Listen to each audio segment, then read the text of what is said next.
English medicine solution. আসসালামু আলাইকুম প্রিয় শিক্ষার্থী, থ্রি ল্যাঙ্গুয়েজেস ক্লাস আজকে তৃতীয় ক্লাস। এই ক্লাস আমরা শিখবো হচ্ছিল যে সকালের খাবার, দুপুরের খাবার এবং রাতের খাবার। সো আমরা সবাই জানি সকালের খাবারকে আমরা ব্রেকফাস্ট বলি, এবং আরবি আছে হলো ফুতুর। আরবি আছে কি? ফুতুর। সকালের খাবার আরবি হচ্ছে ফুতুর। দুপুরের খাবার ইংরেজি আমাদের লাঞ্চ। দুপুরের খাবার ইংরেজি আমাদের লাঞ্চ, এবং আরবি আছে গদা। গদা।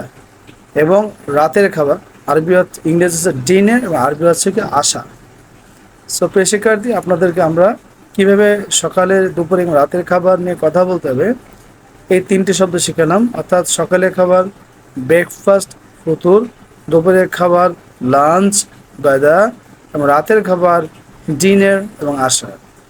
তো এইভাবেই যদি একটি একটি ওয়ার্ড, দুইটি ওয়ার্ড করে আমরা 10টি, 12টি, 15টি ওয়ার্ড যদি প্রতিদিন শিখতে পারি, তো একসময় দেখা যায় যে আরবি শব্দ ভান্ডার আমার তৈরি হয়ে গিয়েছে।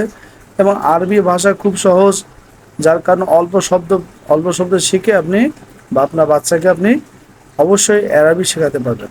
সো আমাদের প্রথম শিখতে হবে মাতৃভাষা বাংলা, তারপর ইংরেজি, তারপর আরবি।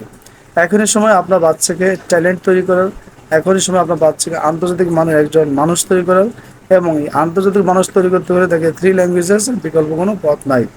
সো আপনারা বেশি বেশি ক্লাসগুলো শেয়ার করবেন এবং আপনাদের বাচ্চাদেরকে বাংলা, ইংরেজি এবং আরবি একই সাথে শেখাবেন। ঠিক আছে? আমাদের চ্যানেলের নাম হচ্ছে ইংলিশ মেডিসিন এম। যদি চ্যানেলটি ভালো লাগে অবশ্যই আপনারা সাবস্ক্রাইব করবেন, শেয়ার করবেন, কমেন্ট করবেন।